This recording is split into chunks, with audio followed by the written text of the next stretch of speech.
Okay, so none of that worked. I don't I don't know what happened. So welcome to episode 5 of the ORG podcast. Glad you're here joining us. We took a couple weeks off because of Fourth of July. Trying to schedule speakers or guests and stuff is not fun sometimes. But anyway, we are live today. We are talking with Phil Pelligra with Perfect Finish Ortho Lab in New Jersey. But first, let me introduce Josh, the producer, real quick. He won't be able to stay long, but he's back there producing things. So, hi, Josh. Thanks again for for helping out. Not a problem. Yeah. All right. So let's. I'm gonna bring in Phil. We'll just get right into this. Phil, how you doing? Hey everybody, I'm doing great. Hey, thanks for having me. Oh yeah, yeah. This is great. If y'all didn't know, Phil has been an integral part of the ORG, especially with the conference and trying to get us organized and having us our weekly Zoom calls or monthly Zoom calls for the conference. It's very appreciated. So, but with that being said, I didn't know much about his ortho history, so that's what we're going to find out today. And so that's where we usually start. Is Phil? How did you ever find out about the ortho lab industry? You know, everybody has an interesting story because our industry is so unique. Mine started. I was graduated college. I was an environmental science biology major, and was home looking for a job. I was going to start at the Park Service because Park Service back in the '80s is a temporary kind of seasonal position. And looking for a job, and my uncle, my dad's brother, called me and said he called the house, back in 1984, and said, "Hey, this lab makes teeth." You know that old joke. Oh yeah, They're looking for help. So I went down there, and Perfect Finish had actually started a few years before. Denise Wright, it was the owner. She came from Pro Positioners. And there was just a handful of people, and she hired me. Hired me as a wire bender, actually a spring aligner bender, and that's Denise. yeah, and that's you. That's me with hair. Yeah, yeah. Y'all look like y'all are having a great time in that picture. That's a great picture. We were in the attic of a pharmacy right there. Oh really? Yeah, Oh, that's the ceilings are slanted. You couldn't stand up unless you were in the middle of the lab. well. You And don't we need to had stand up in the ortho lab. It's yeah, all sit down at the bench, right? yeah, we used the bicycle pump to pump up the pressure pot. Um, it was. It was back when you could start a lab for probably a few $1,000. Yeah, yeah, You yeah. bought a That pressure pot, some acrylic, and some pliers, and so um, that was 1980. She started it in 1980, and then this picture looks like it's taken in '84. So you said you came in a few years after. yeah, that's Uh, '84. That's when, yep. And she was training me. I did spring aligners and setups because that was her specialty at Pro Positioner. She was the spring aligner person there out in Wisconsin, and then moved over to the Connecticut branch. That was before it was the AOA lab, which it is now. oh Um, wow. so they were the leader and probably the leader, if not one of the leaders in the country back in the '70s. And she worked with Dr. Harry Barr, who was the spring aligner originator.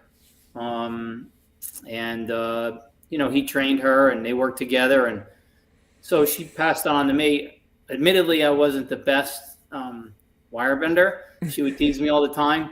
So quickly, she transitioned me into quality control, a client retention, getting new clients, and just kind of a supervisory role, still bending and setups.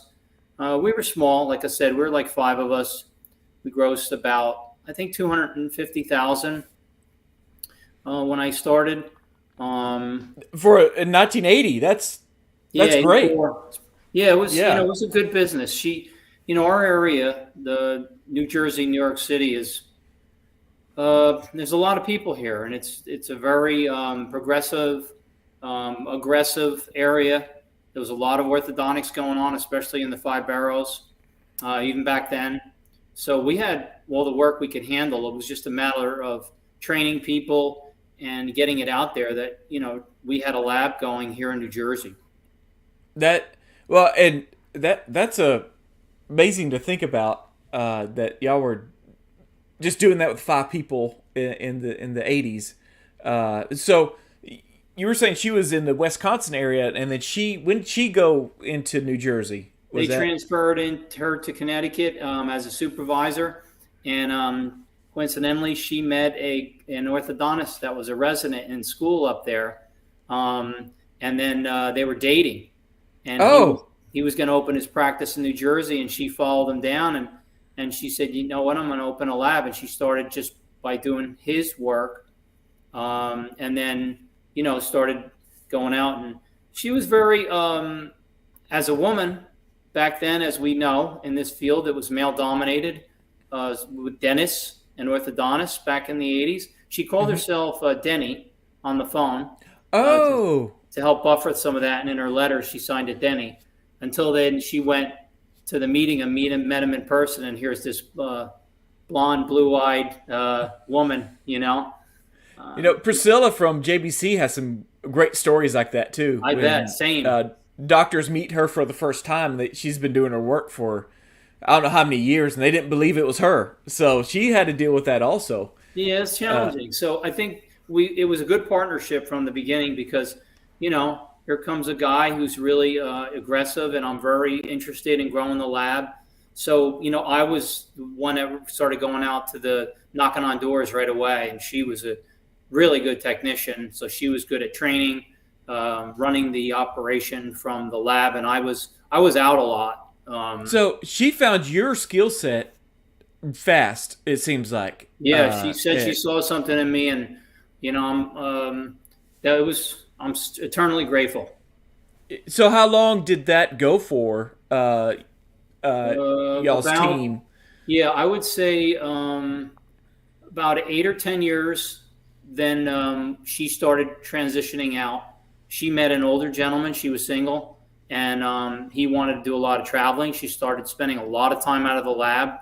He had a boat, and they were sailing a lot, long trips. Like through the whole country, from Canada down to the Gulf, and things like that. She would be gone for months at a time, and I started running the lab. And after a while, I told her, I said, I just want to buy it. You're not here anymore. Right.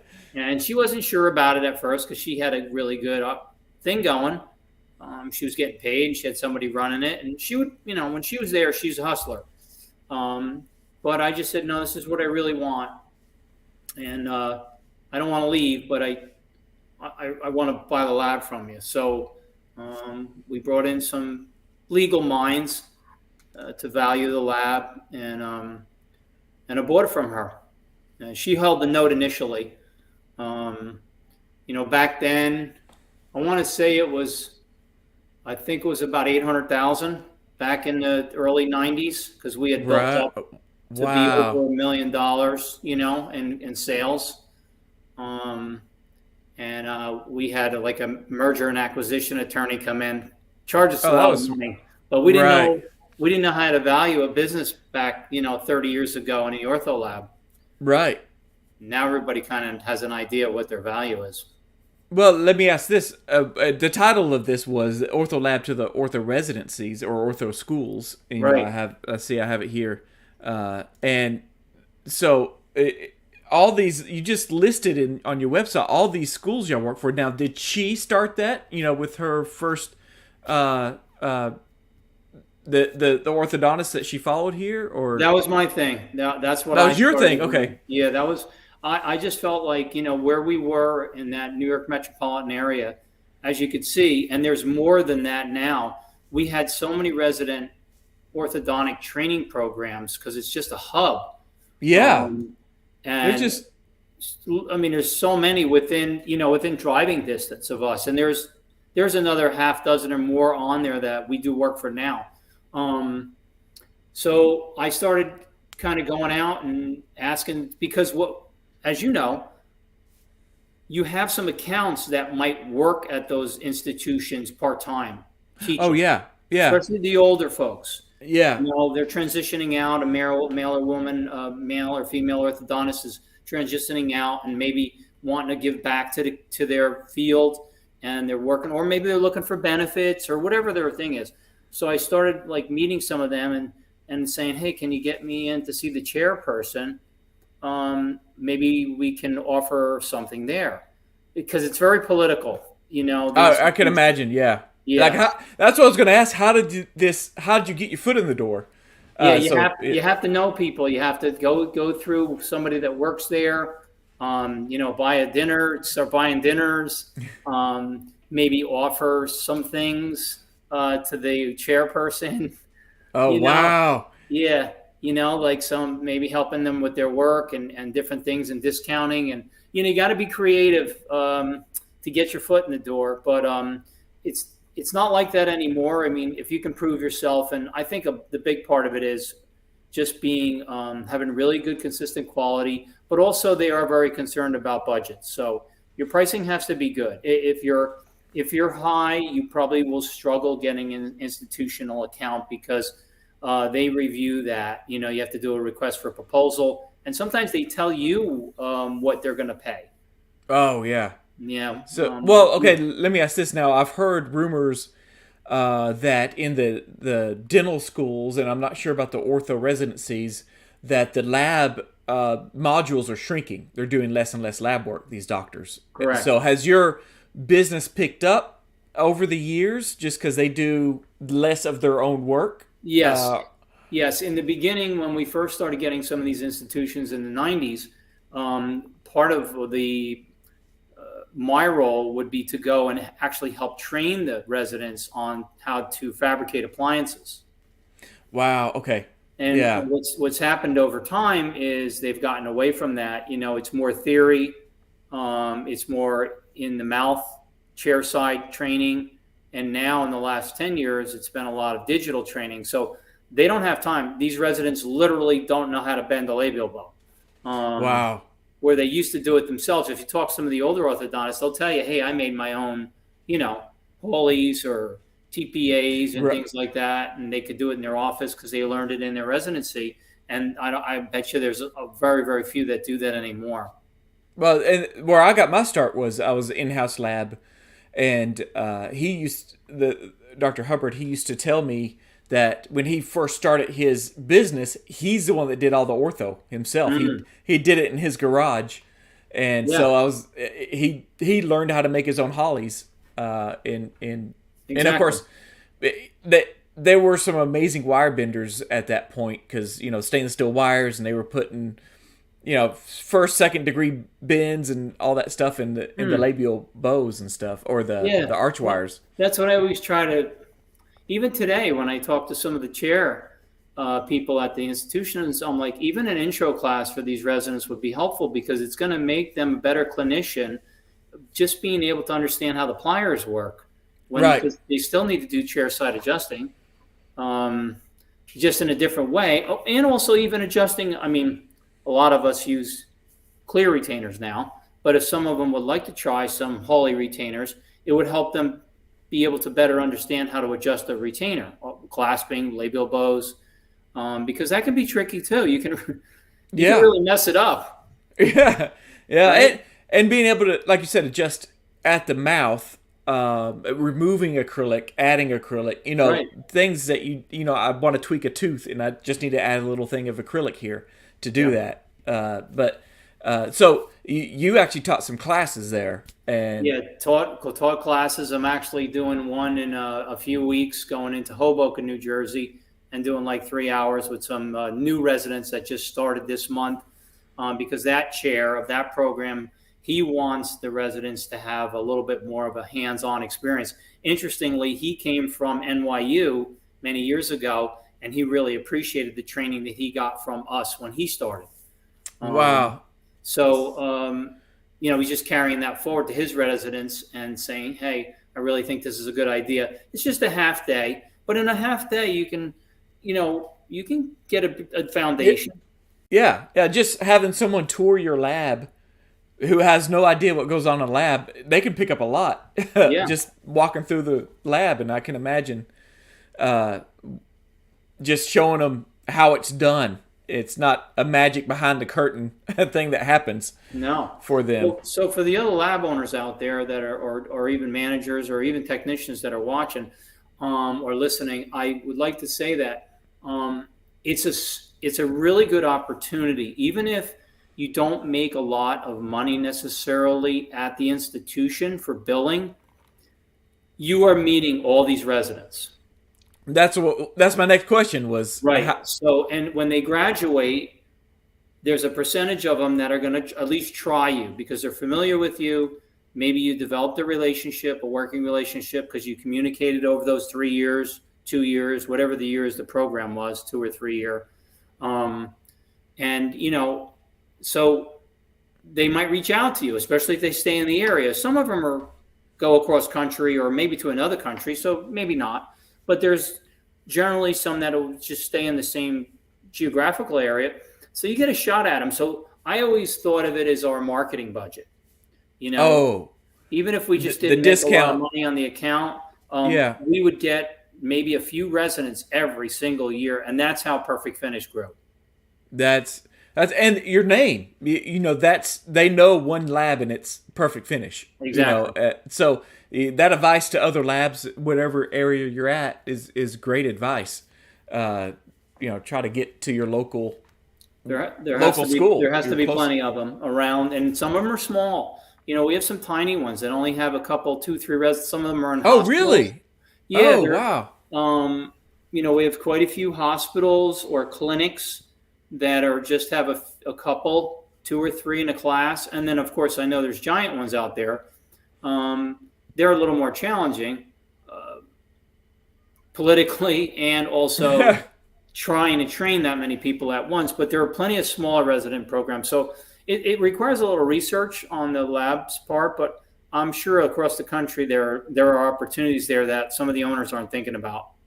And another thought for the other lab owners out there is, and this worked for one of my mentors that I worked under in San Antonio, Ernie, who owns a retainer factory. He actually is retiring into a teaching position for the ortho residency. So they Wow. hired him. He did all their work for years, and then they finally said, "Why don't you just come work for us and teach lab to our ortho residencies?" And so he's doing that right now, which I find is interesting. He sold Sure. his lab to a couple technicians that work for him, and of course he was going in a few days a week to help them out. But I like that. I yeah, might throw my hat into that ring locally. yeah, As long as you don't have to drive too far, and if it's not every day, that's something I would be interested in too. yeah. Just bringing in. I'll if you ever want to talk with him, I'm sure because he's tried to talk me into moving to San Antonio to take his spot when he officially retires. Oh And I'm wow. like, I don't know if I can move to San Antonio. It's already hot enough here up in right. North Texas. Got it.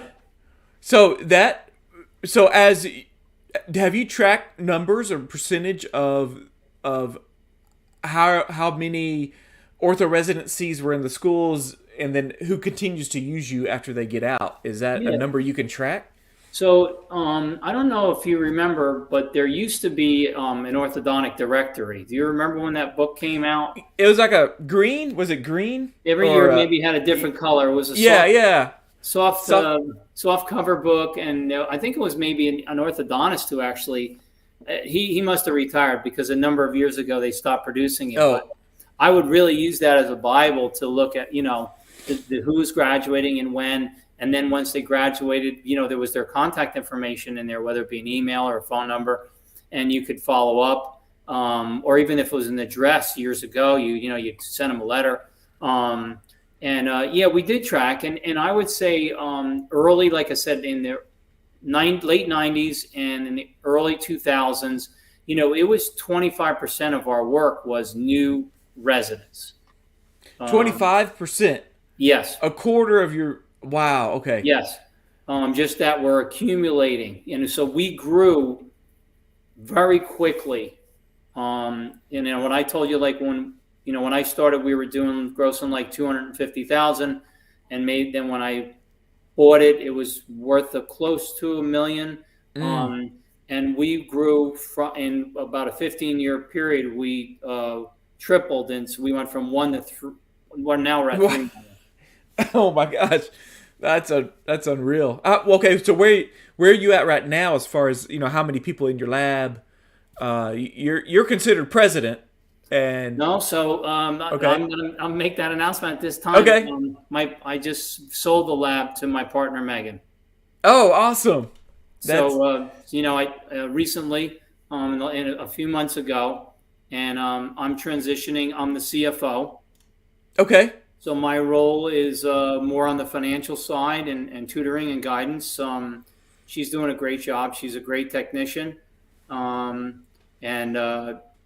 she's got a lot of time in there. She started so she's got 22 years there. Oh wow! In one lab, 22 years in one lab. She's got a lot of experience. She's a great technician. So she's learning right now, which is hard to juggle as a technician. She's learning about business.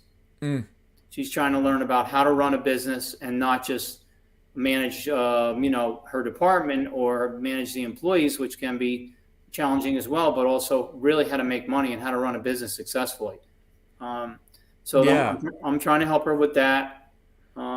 So my role has changed a lot in these last few months, and that's the part that's challenging, Well, after all these years. and I was gonna say, you spoke at last year's conference, and I don't have the full thing, but the dental ortho lab partnerships, exit strategies, and your identity. That's a perfect because you were going through that at the same time. Exactly. Yeah. So it was, because I had been speaking to a lot of other lab owners that were thinking about retiring or had retired.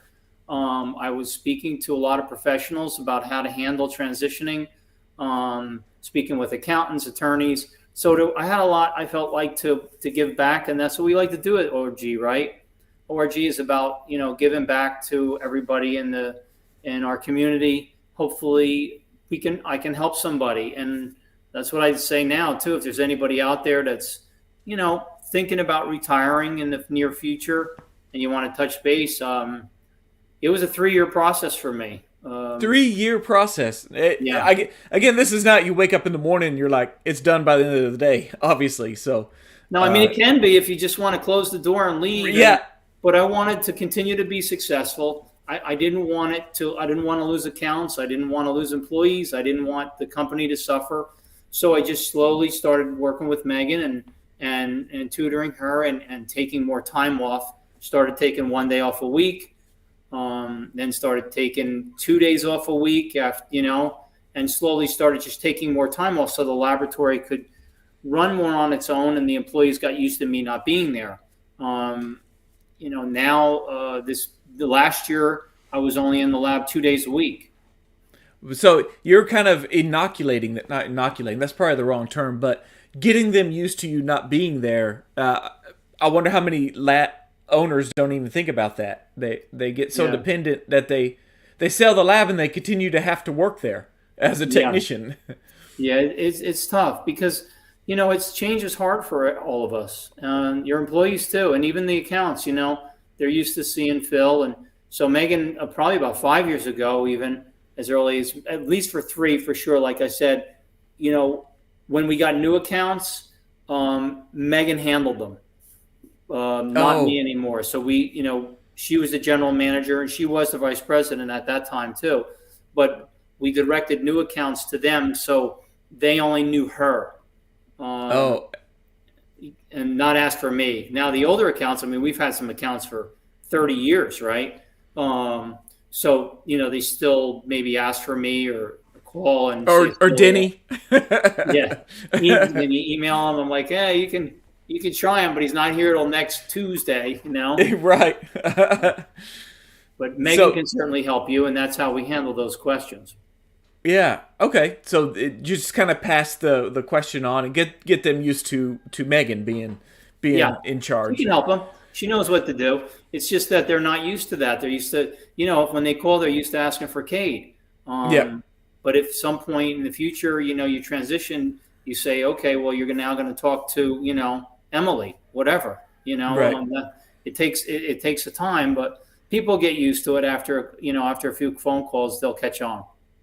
It's going to be neat. I'll have to get her on the podcast too. And just to let y'all know, If anybody's interested, I do have a video of Phil and Megan 2 years ago at the conference teaching about TADS, RPEs. So, she's used to teaching. Does she join you for teaching at the residencies and things like that? Well, she's To, taken that over. So, okay. I still do some of it, but over the last number of years, we transitioned where now she's doing the lunch and learns. Um, she's going out to the offices, and yeah, that was part of the transition. We would go together. A number of years ago, we started going together, like say to NYU or something. We did them together for a couple of years, and then she would just go by herself, or she would bring another tech from the lab. Right now, she brings maybe Van, who's our digital manager, because everything's so digitized now Oh in the yeah. laboratory. She can use him as a sounding board for some of the questions. To be honest, that she might not even be able to answer better, Right.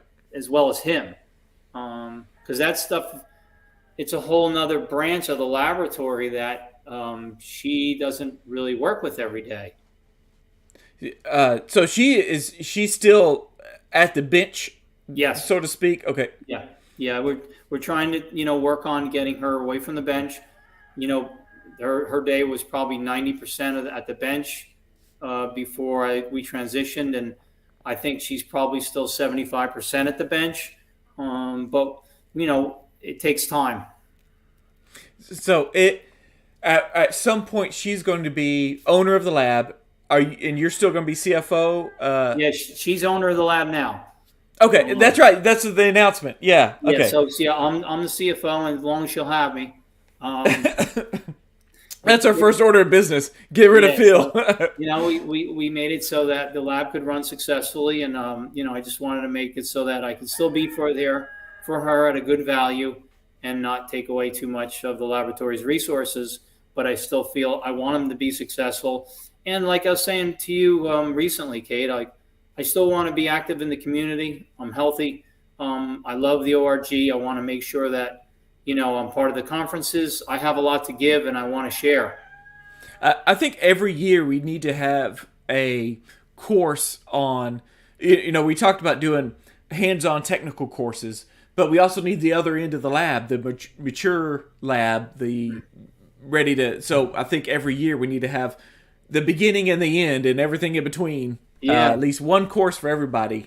Administrative, I think we're gonna do more hands-on stuff this year, which is great, and I do think we need it. But there still needs to be the business end of things, because at the end of the day, you could be a great wire bender, but if you don't know how to run a business, you're not going to make money.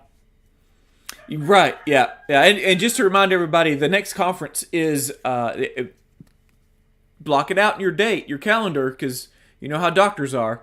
April 5th and 6th, and this is in right next to the Dallas-Fort Worth Airport, which is considered Irving, Texas. But so April 5th and 6th is our next conference, and like Phil said, we're gonna have bring your technicians, and then we usually try to have some sort of transition your lab talk, maybe a round table or something like that. That would be great to have, and you're going to be an asset because you just went through that. Yeah, I enjoy it, and I enjoy speaking about it, because I get it keeps me juiced up. I'm passionate about the industry, and I do feel like it's finally, in the last few years especially, and a lot of it's because of the ORG, the camaraderie. I do feel like we're getting more respect in our industry as laboratory technicians and owners. I'm seeing it on the level of the lower level of the lab, where when doctors and assistants call, for the most part, they do respect and appreciate our opinion on things now. Whereas years ago when I started, boy, oh boy, you just did what you were told. Yeah.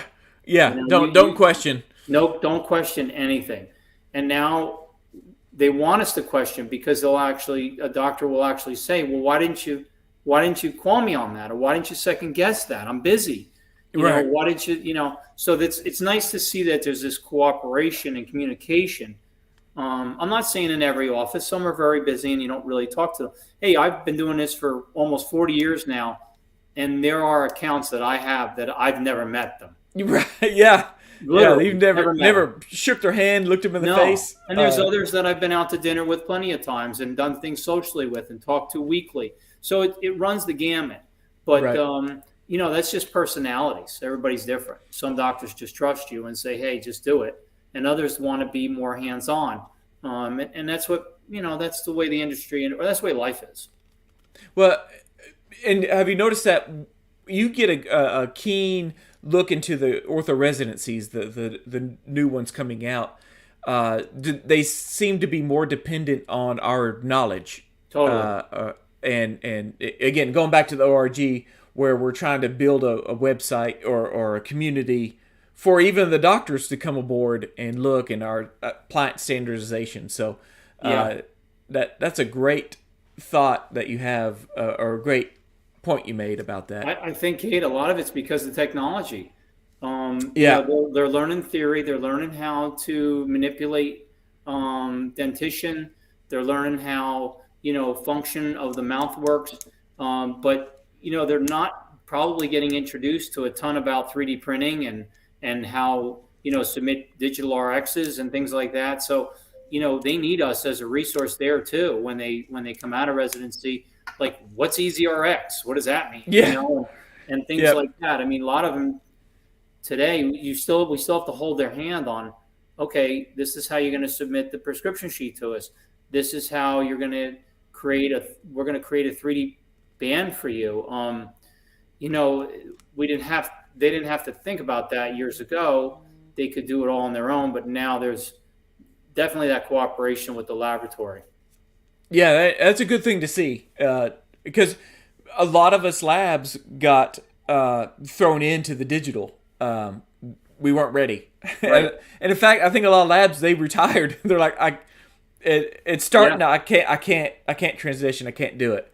Yep. And so I know that the ORG has been very important to me in the community and the Facebook groups about finding out how to do this, because we just had to find out how to do the digital stuff just by doing it and making mistakes. And so now we've all become a resource to the doctors on one more level, not just retainers, but digital.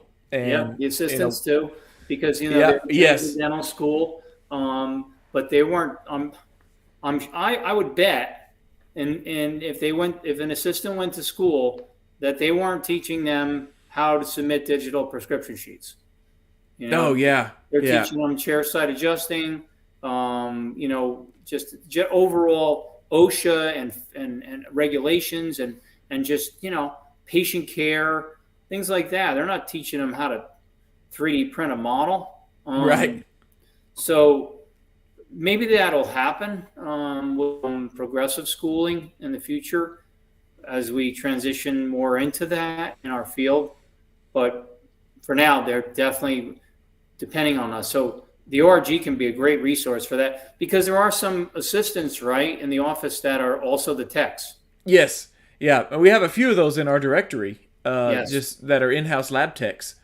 Yeah. And I do want to get a few of those on the podcast also, just to get their perspective of Yeah. how they got started, and some transition on into owning their own lab. And there's a pathway there for a lot of the same. Well, and speaking of, we touched on. You and I probably aren't the ones to talk about this, but the females in this industry, we're not a male dominated anymore.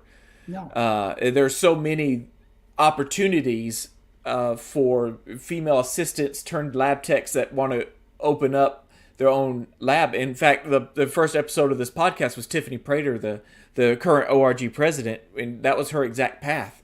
And she did it as a single mom going to college. Yeah. So That's great.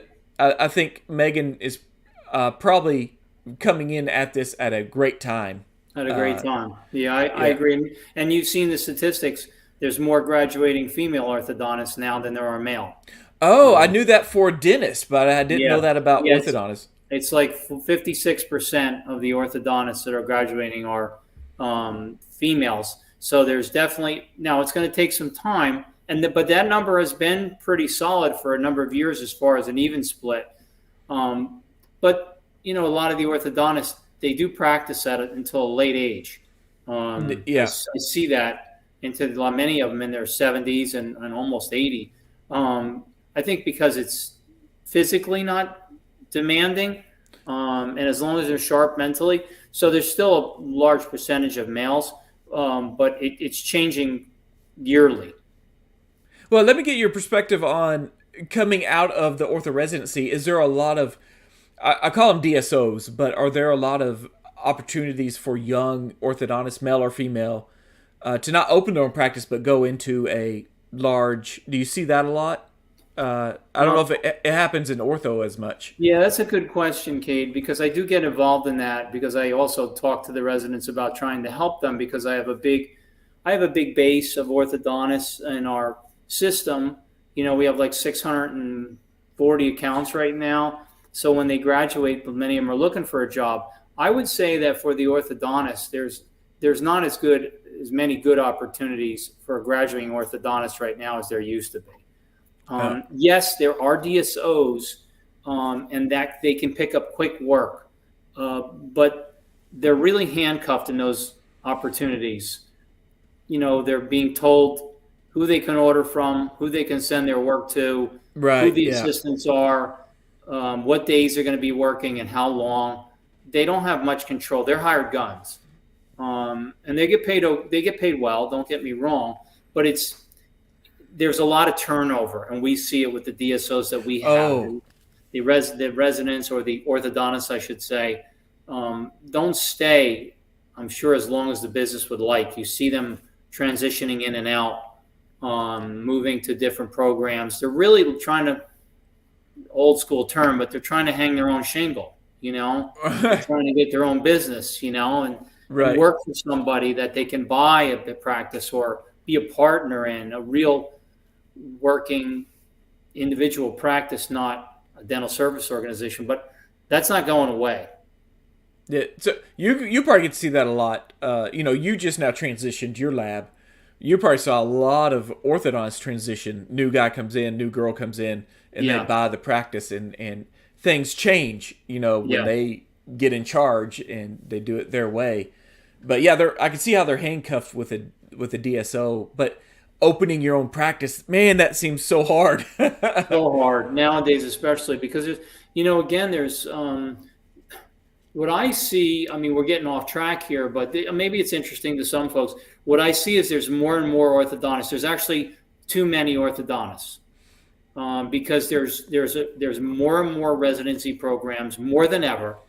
So there's more graduating residents than there ever was, and there's not as many retiring as there are graduating. Because they So work longer, like you were saying. Yeah. yeah, they work longer, and the population in the U.S. is not growing exponentially as quickly as there are for the areas are saturated. In our area, what I hear here in New Jersey is, when an orthodontist graduates, they don't know where to open their practice because every town they look at is saturated.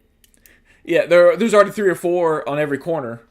Yeah, And even they got to deal with dentists who practice orthodontics. correct. That's always been an old battle going on for It's years. good for us. I mean, there's a lot of work, Yeah. There's plenty of work for the lab owner, but back in the '80s, people would drive 40 minutes to go to an orthodontist because that was the closest one around. Right.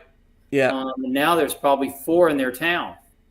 So, do you think, and you may not have any numbers, but just off the top of your head, do you think you have more smaller accounts? Are there less huge orthodontist practices, independent practices? Yeah, that's a really good question. Our largest accounts now are DSOs or institutions. Oh, okay. There's no large single owner. No, I mean, there's conglomerates. We have a couple practices that are big, but they're multi-office with multi-orthodontists. And it's not necessarily a DSO, but it's just a group of people. So that seems to be dominating for us in our laboratory. Our biggest accounts are multi-doctor practices, dental service organizations, or institutional accounts. Or out of our top 20, it's probably 15 of those top 20 of what I just named. Wow. Okay. Yeah, because I was going to mention, we talking to other ortho labs, if you're just now getting into this, don't expect a lot more little accounts because it's saturated. You're going to have Yeah, that's more great though. orthodontists. You know, Yeah, it's better, Cade. We always talk about that because if you lose a smaller account, it's easier to make up. yeah. You know, the rule of thumb that I always told in business is never get one account that's larger than 10% of your gross. Oh, interesting. Okay. Because if Yeah. you lose that practice, you're going to be really struggling. And you're at Um, their beck and call, your big yeah, accounts. but if you Uh, have 100 of them all at 1% and you lose a couple, you know, with a price increase, you're going out and pounding on a couple doors, so you make it up in a heartbeat. So we try to keep track of that and be mindful of not letting any person dominate your laboratory because that person can really, or persons can really dominate your business if they are your only work, your right. main source of work. They kind of hold you hostage, like, oh, we need this back immediately, or we need this at a lesser price, and you're like, I'm afraid to lose them. I'm going to do what they say because otherwise I'm going to Right. have to let some people go. Right? Yeah. Harder to raise your prices for sure because then they got leverage and Leverage, tons of yeah leverage. I'm your and biggest account. What are you going to do for me? You know? right. Yeah. And then also not only that, but when they retire or when they sell it to the next orthodontist, and that orthodontist has she has a connection with another lab, so Right. that I could see that being a problem. So it's almost a better thing for us labs that there's going to be a lot more orthodontists, but they all may be smaller accounts across Yeah, I the think it's a board. good thing. I agree. I think it's good for the industry. I mean, it's great for the orthodontics. We're seeing like less laboratories, right? Because of what you said. The digital age pushed, unfortunately, some of the laboratories out of business, especially the older folks that Hmm. didn't want to deal with it. We're seeing more residents. So I think for a laboratory, for the orthodontic laboratory, there's plenty of work out there. And going pulling this back to ORG, we're not competitors anymore, really, between labs. There used to be such contention between, you know, hiding price lists and going after someone else's clients. Now it's my philosophy is a orthodontist will find a lab that works best with them or for them. Right. So if I don't get their business, but my friend down the street does, that was just a better fit. So with the ORG, it's really great going to the conferences. We keep bringing the conferences up, but it's really great in meeting other labs and knowing that there's somebody out there that has the exact same problem you do. And Yeah, the and roundtable was spectacular. When we oh had that yeah, at the end with, I don't know how many of us were there, maybe 50 or 60 people on all those little individual tables, yeah, and we were going through topics, and we talked about prices and to talk about and to be able to share now with other lab techs and owners and managers about what we charge for this and what do you think, is that fair, or should we charge more or less? And um, it's the ORG has provided such a great resource at the conference. If you haven't come yet to one, if you speak to somebody who's been, I guarantee they no, tell you they got so much out of it. For 2 days, it's just the camaraderie alone, but also the information. I mean, we're a mid-sized lab, and I've learned so much even to speak into people like yourself of a smaller lab because there's things to learn from each other. yeah. But when you have a problem and then you're at the conference and you talk to another lab who had the same problem, and then there's a solution. It's like, oh, this is what I did. Oh, Hmm. and you immediately take that back home. Like I mentioned him before, Ernie. He called it the pearl. When he would try to bring in other orthodontists or ortho lab speakers and stuff. He Right. said, I can always go to these conferences. They may cost $1,000 to attend with travel and hotel and everything. But there's always that one pearl. I could come back and institute it immediately and Yeah. start saving money or better production or something. Yeah, it's just gonna save you money, or you're gonna make money from that. So it's a really good investment. You have to invest in your business, improve yourself, it's hard to improve yourself when you're just sitting at the bench. You need to take some classes, talk to other lab owners. I mean, boy, I Listen wish I to some podcasts. yeah, listen, I wish I had this years ago as far as being able to have the camaraderie. I mean, the camaraderie that the board has formed, what we do and share with each other, we've all grown so much together. And it's it's a mix, right? The board is made up of from one man lab to three person Yep. to 30 to 50 to 70. I mean, we have a mix, and we all share this most of the same issues. Yeah. Yeah. It just different scale. Uh, Yeah. so finishing this up, let's talk about future. What's your future plans? How you see yourself in 5 years or so, and then the industry as a whole. For me, 5 years ago, I'm not going to be working. 5 years from now, you're From not going to be working. You're going I'm to be hoping, fishing. yeah, I'm not hoping to, but I'm hoping in the next couple of years that I continue to be a big part of the ORG, help Megan at Perfect Finish. And I'm still also active in some other communities, other orthodontic communities that have maybe a different application in laboratories and some smaller lab groups that aren't part of the ORG. Just some friends, and we share things more openly. And I'd like to bring some of that to the ORG. But I want to continue to be the CFO at Perfect Finish as long as I can. What I will say about the industry, I am a little nervous for our industry long term. I do feel like there's a push from the larger companies, and I'm talking vendors, to get the orthodontist to be able to make their own appliances. Mm-hmm. Print your own models, print your own aligners, print your own Essex type retainers, Mm-hmm. less Hawleys. There will always be a laboratory component for sure. But I do feel like over time, there's a commercial push for it to be more in-house. And you may see that, I see you shaking your head.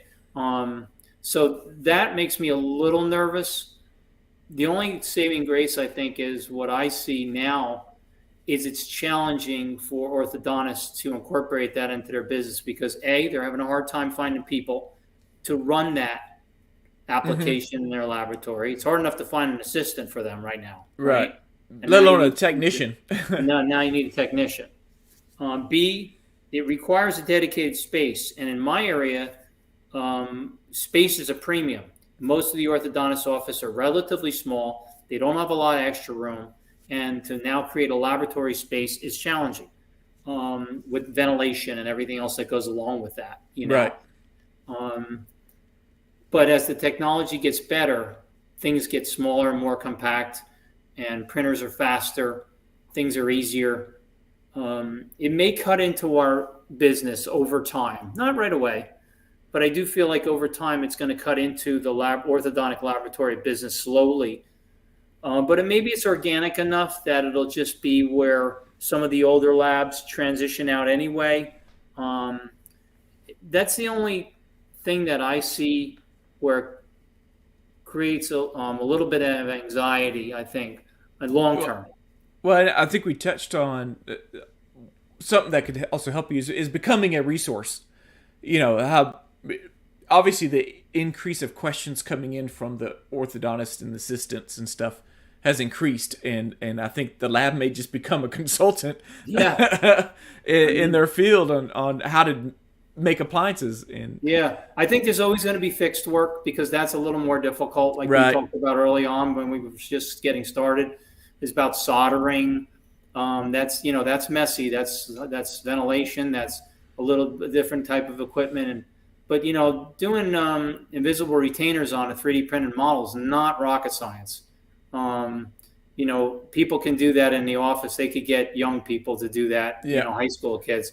But fabricate an RPE and solder it and to get it to fit right, or even if they want 3D printed bands, that's probably going to always be sent out, or at least for a long time. So we'll always have a niche. It just may change. Me, I might have to be more creative. That's all. And it's not going to be Hawleys. Yeah, we just got kind of like the study models. They're gone. Yeah. They're gone. I mean, to me, it happened quick. I didn't even realize it was happening until it was like, I haven't done a study model in 4 years. in 10 years, you may be saying that about Hawley retainers. You might Yeah. just only have a couple clients that might want them, some older folks that are still using them. But I mean, the residents are they're doing their invisible retainers in Yeah. the universities. Yeah. Well, this is usually where we do Q&A. We do have one. We have one from Jacob. Between the years of experience from you both, what are some resources you'd recommend someone to read, listen in order to grow as a tech? Okay. So, I always got the Journal of Clinical Orthodontics. That magazine is a lead magazine for our clients, and it's not inexpensive. It costs probably I'm going to say a few $100s a year, maybe 250, oh something like wow, that.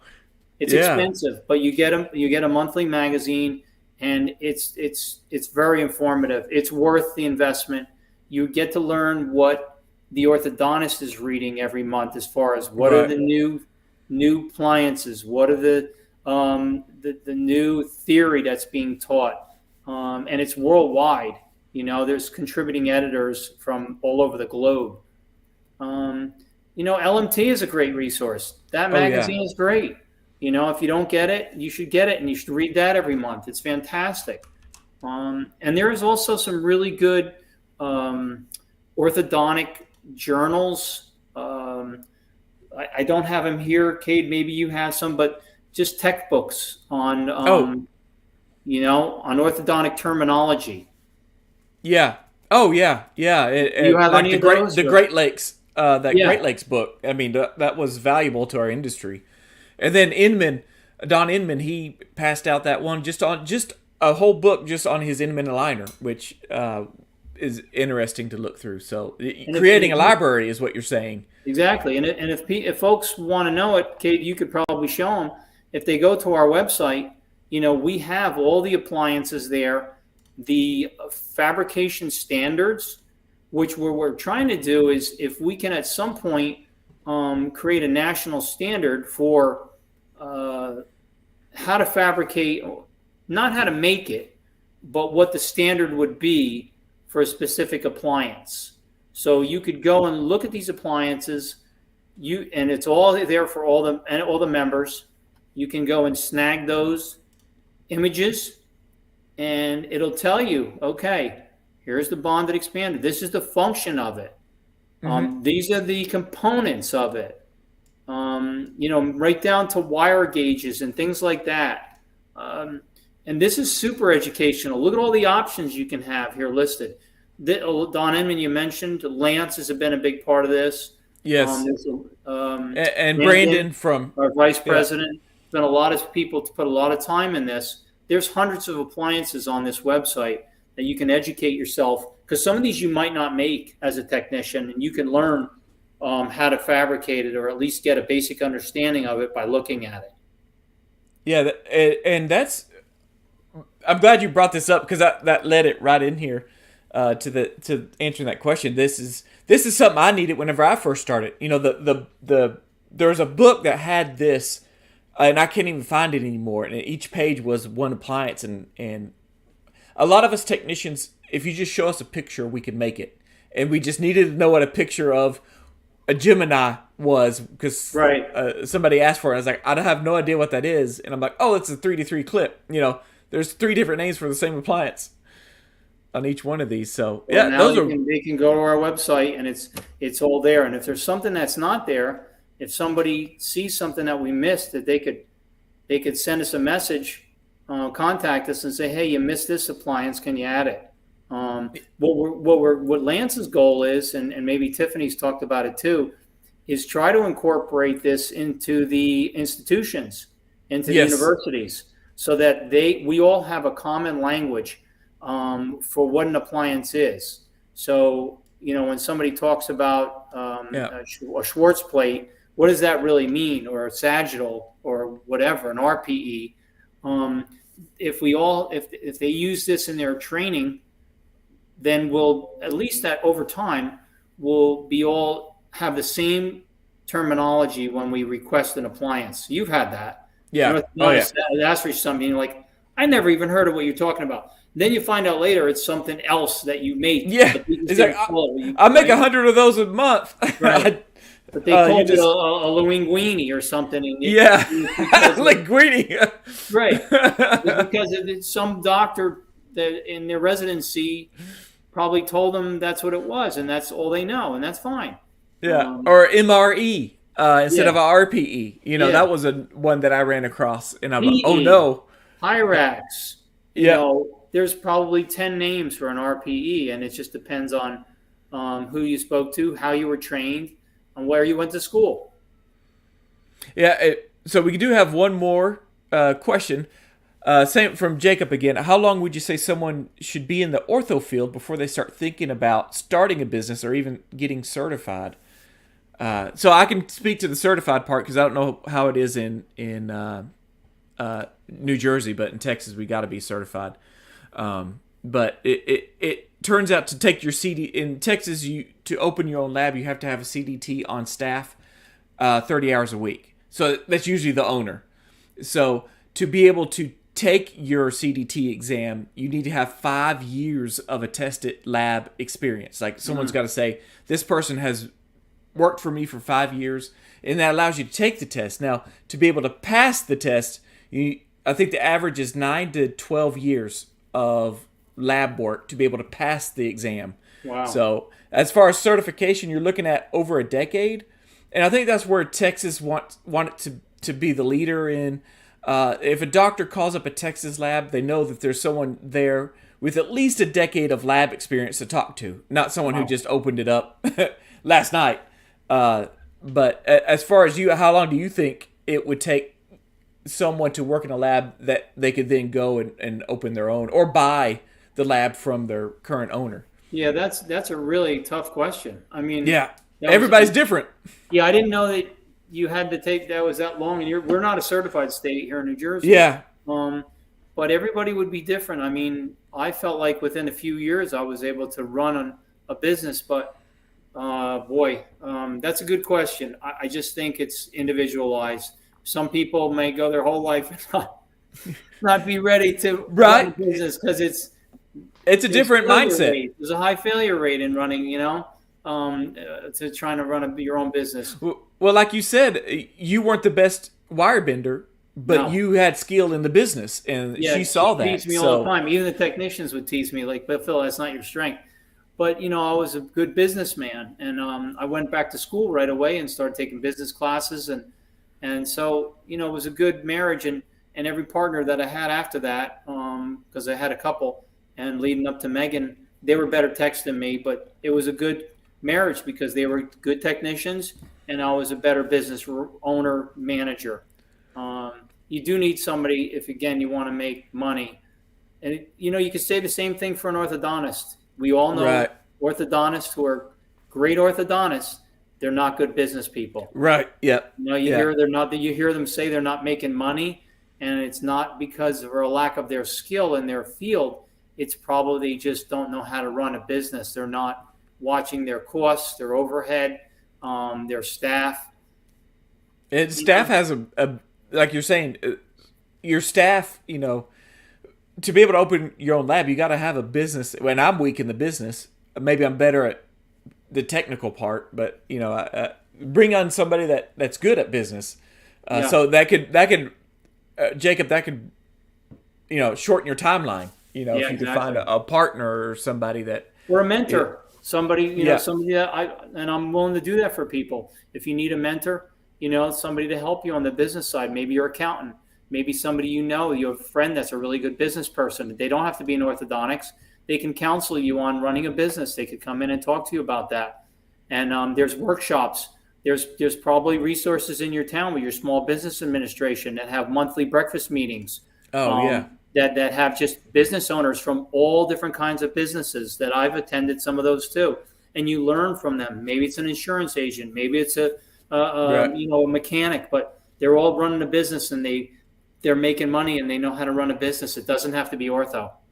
That's some great advice, and I think we're going to have to end it on that. We're at our hour long. That went quick, and so I feel I appreciate you. Appreciate you, Cade.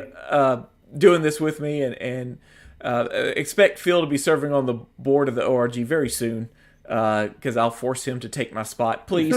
And so I put our email at the bottom if you have any questions. If you want to contact Phil, you can email that. I'll connect y'all two together if you feel like you need a mentor or something like that. I appreciate Phil, putting his knowledge out there for everybody.